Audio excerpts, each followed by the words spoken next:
Good morning.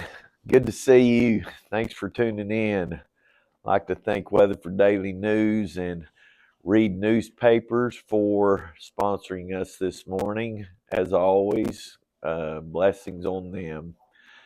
Well, I hope things have been going well for you. And obviously, I've got something to share with you today. Hopefully, it's going to help you. What I'm going to share with you today is part of a 3-part series. So for the next 3 videos, we're going to focus on this subject right here. And the subject material comes obviously out of the Bible, since we are a biblically based ministry. What we do is we take the Bible and we apply it to life's problems, and we find the answers through what God says. So this comes out of Psalms 5:12, and it goes like this: For you, O Lord, bless the righteous. You surround them with favor as with a shield. That sounds pretty good to me. I like that favor. I don't know about you guys, but it seems like when I have favor that my life's a little bit sweeter, a little bit smoother, a little bit more enjoyable. So in this first part, we're going to look at how that favor begins. So it's interesting, but we're all seeking security. Some find it in knowledge and some in folly. There are those who seek power and others that hide under the shadow of that power. Then you have the one who's connected to attaining all the wealth they can get. And then there's others who abstain from attaining wealth, thinking that it's going to somehow damage you.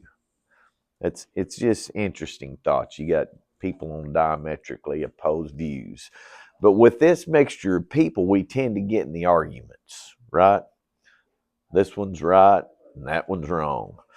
The right being built on which category best fits me and my philosophy, and the wrong obviously belongs to the one who doesn't think like I do. So the politics of life never cease, and the polar opposites become the dreaded enemy. Where are we going with this? It sounds pretty deep to me. Well, welcome to Rick Spain's world. We get into some deep thinking, but in reality, if you look in the mirror, you're going to see that this fits you too. So how can we find an agreeable solution, one that is somewhere in that mythological center in this journey we call life? So we all have opinions, right? The right of the opinion is definitely subjective. What I mean is sometimes our opinion hits the nail on the head in building this structure we call life. And then other times that hammer hits the nail that's on the hand of the one who's swinging the hammer. Ouch. Man, that really hurts, man. I've experienced that. I don't know if you have, but I don't recommend it. But in life's thoughts, this oftentimes happens. So I guess the real question would be, we're talking about God stuff here. So, whose side is God on? After all, when all the tallies are tallied, I suppose his opinion does matter the most, I would think. So, might be that you don't even really care whose side God is on. I would say that is a temporary solution to an eternal question. What I mean is this. It is, okay, there's some people that want to hear what God has to say, and then there's other people that when you even say the name God, automatically the switch turns off. Well, does that really solve your issues in life? So just consciously look around and you'll see what I mean. So this morning I wrote a little amendment here, and obviously I wrote all this out. So, but in this amendment, I wanted to share another thought in this zone right here. But so true knowledge and wisdom are found in the well of life. And so it's kind of interesting that we get knowledge and then we automatically think we have obtained wisdom. Well, that's an interesting thought too, because knowledge doesn't increase you in any way. Applied knowledge is what gives you increase, and that's where wisdom comes in. So when I say true knowledge and wisdom are found in the well of life, that's what I'm talking about. It may seem to be abstract in the opinion, but it's truly understood in the abstract of living. So abstract of opinion, abstract of living. We got two categories here. The key is not in the rule, but in what is produced. You know, I've seen this in myself because I've learned through the years of experience and digging and trying to find knowledge that, when I'm in an argument with someone, I see two opposing views, but it's interesting how those two views are formulated. So let's say I'm arguing with Sarah, and Sarah's my expert with the camera.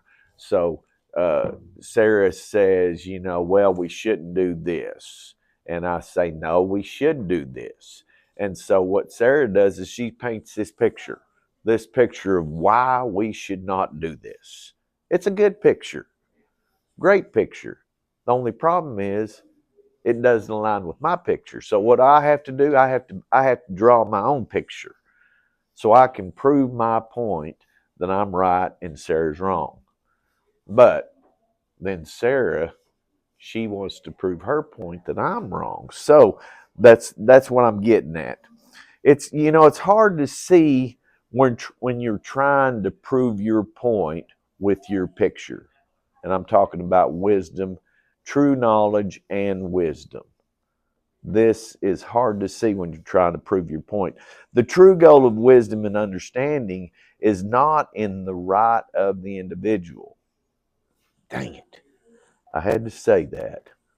But the true goal is proven after the smoke is cleared, and all that remains is the true picture that's left behind. So, what does that mean? So I've got my picture, Sarah's got her picture, but in reality, the only picture that really matters is what happens after the argument's over. That's what really matters. So we can both walk away carrying our pictures with us, but in reality, are we really solving a problem? No, we're not solving a problem. What we're doing is we are creating another problem. And until we find some resolve and can mend and mold our pictures together, we've developed a new problem. And so with this new problem, how does that help us in our problem solving skills? Well, on the individual level, it may affect us a little bit, but on the relationship level, we've created a picture that does not work. So I want to ask you a question. What do you really want? The picture that you've drawn to prove your position? Or, let's think about this, do you want the picture that God has designed in which all true knowledge and wisdom finds its source? So getting back to the thought, so we're looking at whose side is God on. Because if God's on my side, then my picture looks a lot better. If God is on Sarah's side, well, we're just going to ignore that for right now until we can get God on our side again. No, that's not what we do. So I got something to say here, and I'm going to explain it a little bit better as we go on. But God is not as interested as you are in justifying your actions according to your views. no matter how pretty your picture is. But he is interested in you. Wow. So, that doesn't always make sense in our minds, because we think that if God is interested in me, then he should be interested in what I'm thinking of how this solution ought to be arrived. But see, he sees, remember what we just read about true knowledge and understanding, true knowledge and wisdom, because he sees things we can't see. Even though it can be justifiable, our picture can be the greatest picture in the world. I mean, it can be justified, and we can go talk to 50 different people and have 49 that agree with us. The one we're going to ignore, but the 49, they're agreeing. So, you know what I'm saying? But he is interested in you, but he's interested in you to the point that he doesn't give you what you want in the moment. He has something better for you as you go along. So how do we do this? So this reminds me of the of one of the old Santa Claus songs, and just one of the phrases in it. He sees you when you're sleeping. He knows when you're awake. He knows when you've been bad or good. So be good for goodness sake. And we go on with the song, but I think this is where we tend to get off base, because we look at God like we look at Santa Claus. So our idea is built in the concept that if we do good, he's going to be good. If we don't do good, then maybe we ought to just avoid him. Yeah, I mean, we don't even want to think about God if we're not going to do good. But we're on the thought of it's a reward basis. If we do this, God's going to reward us. If we don't, then knock that reward out. It's interesting, because we're on the stair of life, and so we do good for a while, and we take a couple, 3 steps up that stair, and then, doggone it, we do something wrong, and here we go. God's got us back down at square one, and so we got to start all over again. Why? Because if we don't do God good, then God is not going to do good for us. So this is the thought I'm trying to get across.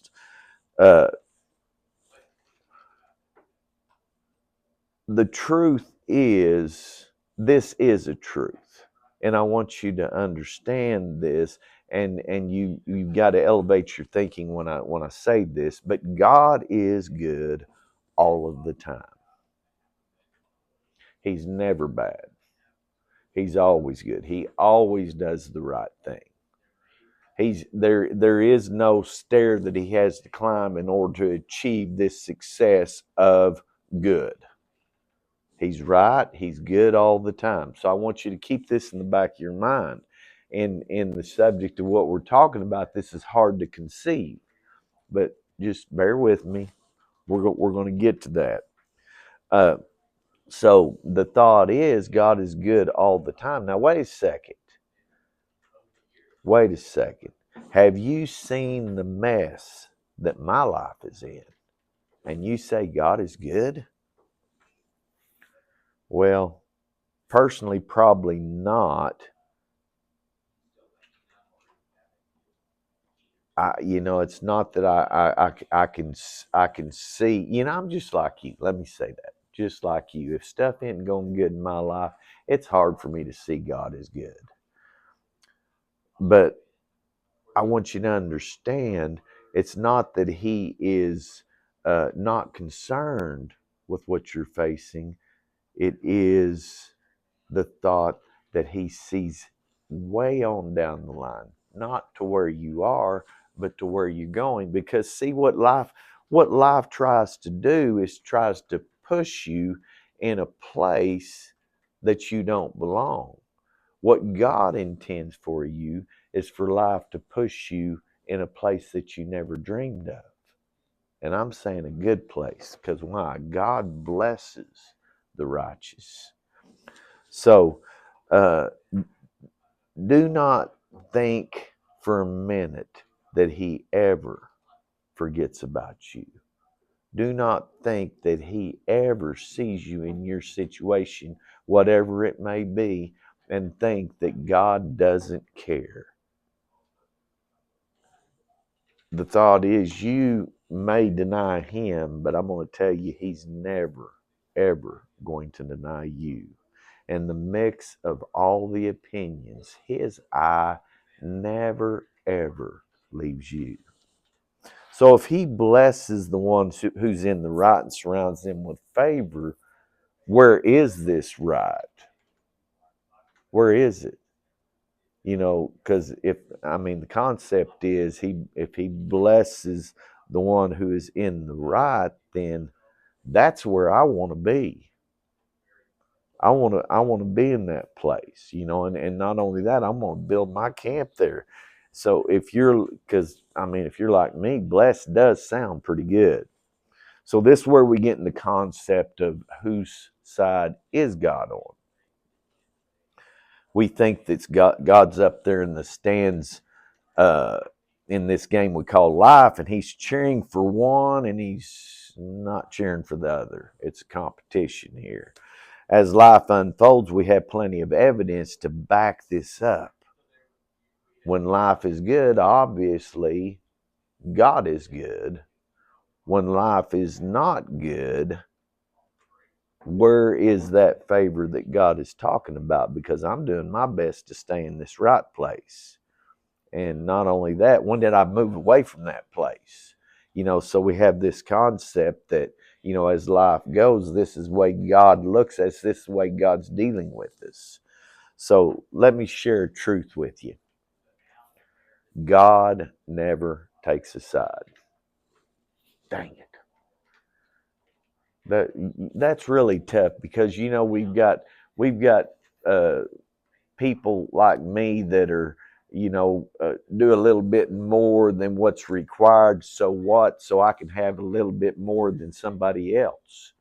And not to be, not in a selfish way. I'm just figuring out, man, this is how it works.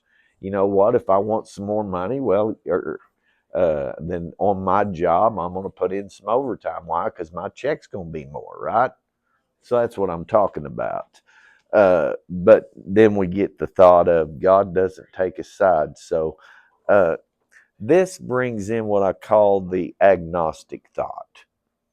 And so I believe an agnostic was once an atheist, but he saw too much evidence for God. Then he developed another opinion, and that is the agnostic. And the agnostic says that there is a supreme being because it's evident by everything that's around, but he's not really concerned with us. That's the agnostic thought. And so and this is not what I'm getting at when I say he does not take a side. So here is the concept. I'm speaking in the third person. So wait a second, buddy. If God doesn't take a side, it sure does seem like he didn't choose my side. And if he is somewhere close to my side, it sure would be nice if he would pitch in a little bit of help.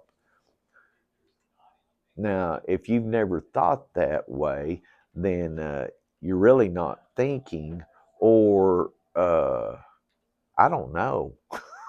I don't, I can relate to that. There's been times when I'm thinking, what the heck's going on? I thought that, I'm doing this for you, God, and look at my life, the effects of it. Well, what's the deal? I know you're impartial here, but could you show a little bit of partiality at this time? It's a little bit tough down here. So if God doesn't choose a side, then what does this mean? Okay, so Rick, you're telling me he doesn't choose a side, but he is concerned about what concerns me. So that's a mixture that doesn't seem to gel. It doesn't come together. So let me tell you another truth. God doesn't choose a side because he is a side. So getting back to me, when I pray, most of my prayers are geared in one direction, and that direction is me. No offense. I'm not trying to be offensive to you. I'm just being honest with you. And I'm not a betting man, but I bet that most, if not all, of your prayers are directed in the same direction as mine. So when we don't receive the desired result of these prayers we're praying, because I've got difficulties, and I've been doing the right thing, and I don't deserve this, and Lord, you need to do something about it. Well, when something doesn't happen, we automatically put it in the category, well, God's got a big plan. He's got a big plan here, and my suffering and my inconvenience and my unfair treatment, well, it's all part of making his big plan work. That right there is a crock of bull.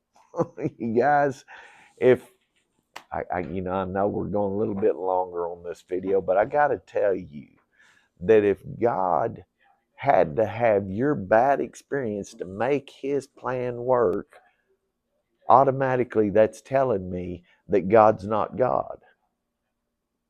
Well, you might say, well, God can do whatever he wants within a certain set of conditions. Well, you say, well, if he's got conditions, then he can't be God. Well, he can't be God if he goes against his own conditions. So Psalms 138:2, it says this: I have placed my name, God speaking, I have placed my name over all my word. And so what that means is whatever he says, he stands behind it. And so the requirements that he places upon himself is what he has spoken. And so when we start thinking about his big plan, he can't he has limited himself. Nobody else can limit him. He limited himself. And his standard is a right standard. And so when we talk about being right, we are being right under his standard. And so when we start thinking that if life isn't going the way I want it to, and we say, well, it's all part of his big plan, what the automatic thought is, well, that plan doesn't include me, because it's not going according to the way that it should go. I mean, let's throw all the circumstances, all the information out on the table, and let's just prove it. Let's take this to trial, okay? And we're going to throw out all the evidence, throwing all the evidence to God. This is right. This shouldn't be happening to me. And so then when it doesn't correct itself, we think, well, God's got a big plan.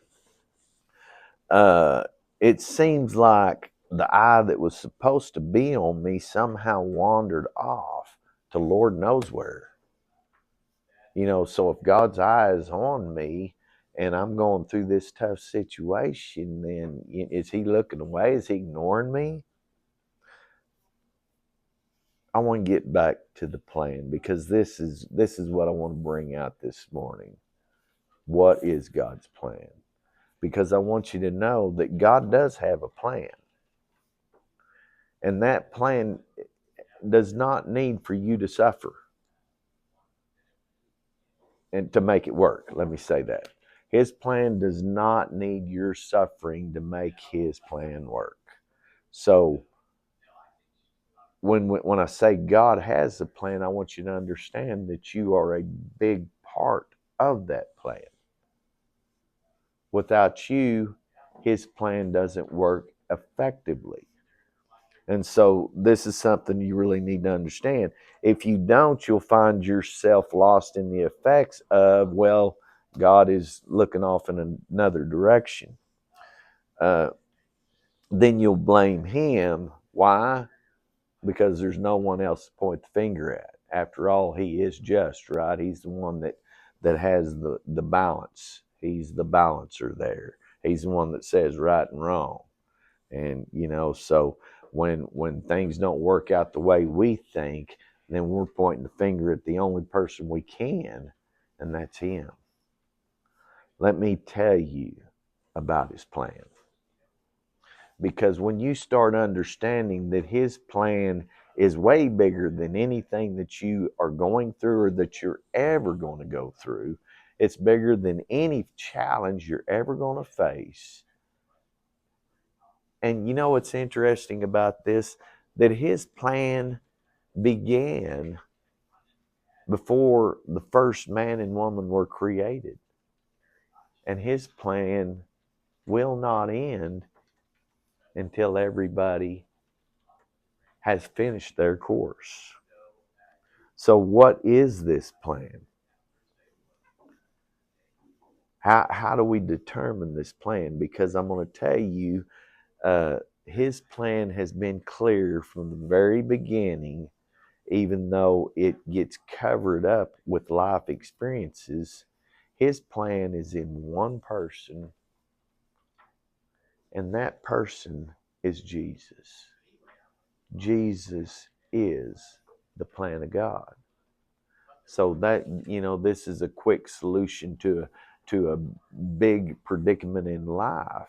But when you start understanding that Jesus is God's plan, and you start getting in line with what Jesus paid for you, he didn't do it for himself. He didn't have to. He didn't suffer and die just to prove how good he was or how big and strong he was. He was in the weakest of conditions. He didn't do these things for himself. He did it for you. So when you receive the gift, and that is the understanding of God's plan, which is Jesus, and everything that gift provides for you, then you will find yourself on God's side. And when you get on his side, the problems begin to lose significance, because you see in his plan, it doesn't eliminate the problems, but it makes life, it gives you the ability in life to overcome the problems.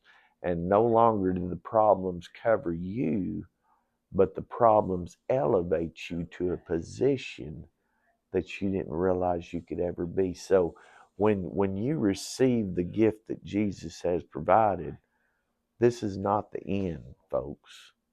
It's only the beginning. The beginning of the life that he designed for you. If there's one thing I can tell you, don't take my word for it. Try it yourself. I hope this helps you today, because we're going to be back next week, and we're going to do part 2 on this series. And I just want you to know that if you need any help, you can contact Infinite Grace Ministries, and we have counselors there, we have advisors, we have people that can talk to you and help you in whatever situation you're in, because God put us here for you. Have a great day.